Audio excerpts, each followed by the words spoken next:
मरकज़ की इंजील और उसका 8वां बाब जो 38 आयात पर मुश्तमिल है। उन दिनों में जब फिर बड़ी भीड़ जमा हुई और उनके पास कुछ खाने को ना था, तो उसने अपने शागिर्दों को पास बुलाकर उनसे कहा, मुझे इस भीड़ पर तरस आता है, क्योंकि ये 3 दिन से बराबर मेरे साथ रही है और इनके पास कुछ खाने को नहीं।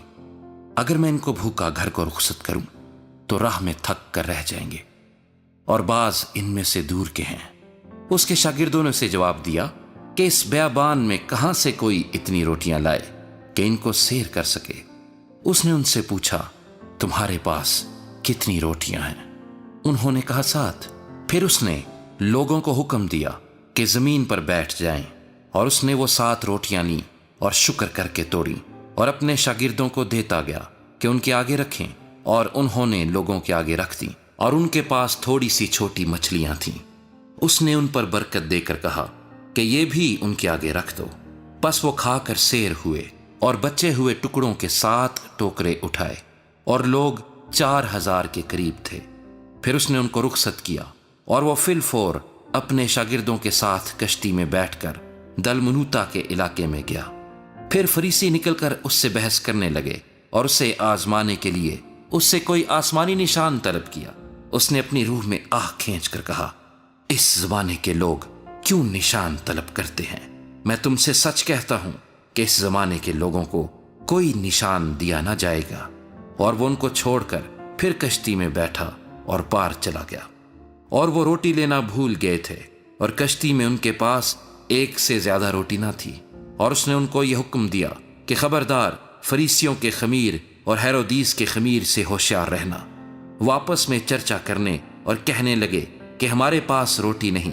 मगर यीशु ने यह मालूम करके उनसे कहा, तुम क्यों ये चर्चा करते हो कि हमारे पास रोटी नहीं? क्या अब तक नहीं जानते और नहीं समझते? क्या तुम्हारा दिल सख्त हो गया है?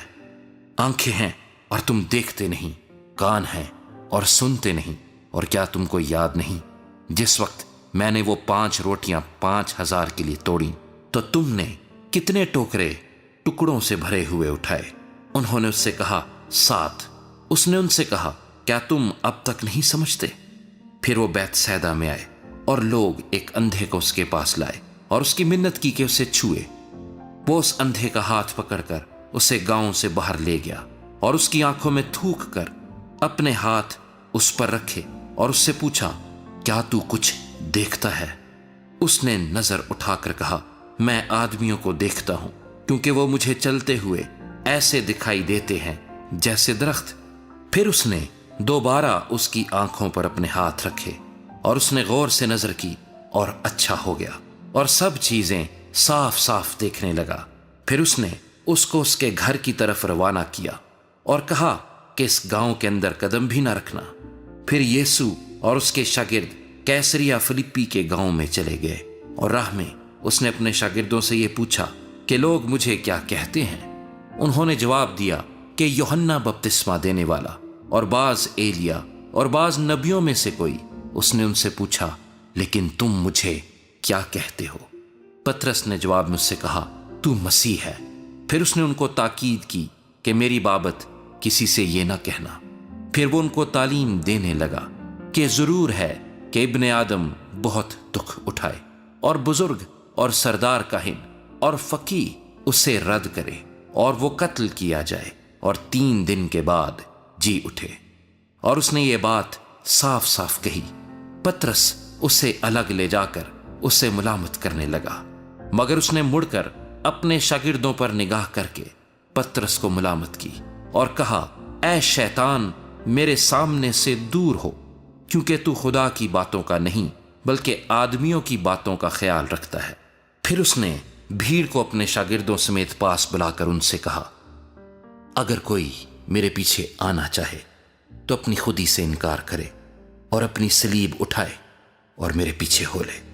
क्योंकि जो कोई अपनी जान बचाना चाहे वो उसे खोएगा, और जो कोई मेरी और इंजील की खातिर अपनी जान खोएगा वो उसे बचाएगा।